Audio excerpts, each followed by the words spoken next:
let's have a look at the triangle theorems anyway. We, of course, know the angle sum of a triangle is 180. There's many different ways of proving it. The most basic way you might have done early on in year 7 or something like is to physically get a pair of scissors and cut them and join the vertices up and line them up on a straight line. Did you ever do that? No. Right, some people are going yes, some people are going no. But then they line up nicely and they form a straight line. Geometrically, this is what we're going to prove, that angle A plus B plus C is 180. If I was going to use it, there's my explanation. I'd say, okay, angle sum of a triangle. Here's our proof. I'm going to construct DE parallel to BC passing through A. There it is. Now, DAB and ABC, they're alternate angles, so they'll be equal. EAC and ACB, they're also alternate, so they'll be equal. But I know these three angles are equal to 180 because they're on a straight line. So if I now substitute in the lines above, I get that the three angles of a triangle are equal to 180. So a simple little proof there.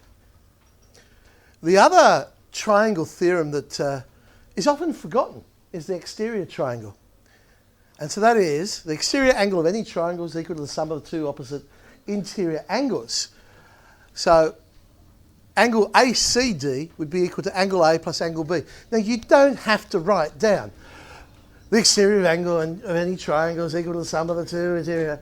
There is only one exterior angle theorem when it comes to triangles. So if I write exterior angle, then we know what we're talking about. There is no ambiguity. All right, let's prove it. Going to construct a line CE parallel to BA. There it is. So ABC is equal to ECD, they're corresponding angles. BAC and ACE, they're alternate angles.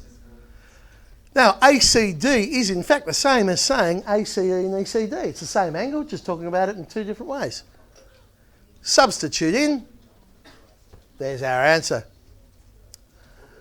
Let's have a look at some Polygon theorems. Angle sum of any quadrilateral, 360. So A, B, C, and D add up to 360. I suppose this one's not so much a proof as, well, I've called it a proof, but really all I'm doing is I'll draw a diagonal in and, oh look, I've now got two triangles instead of one quadrilateral. I know the angle sum of ABC is 180, ADC is 180, so if I add them together I get the angle sum of the quadrilateral, 360. But of course I could do that for any polygon. There's a pentagon. Angle sum of a pentagon is 540.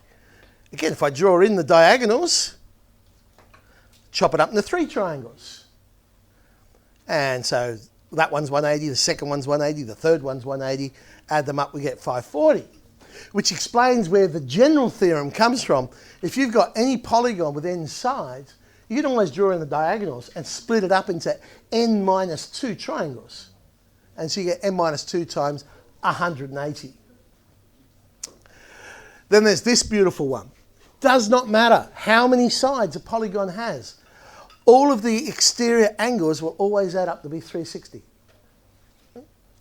So the exterior angle sum of any polygon is 360. If I was going to use that one, I'd just say, well, look, A plus B plus C plus D. Again, just exterior angle sum is 360. All right.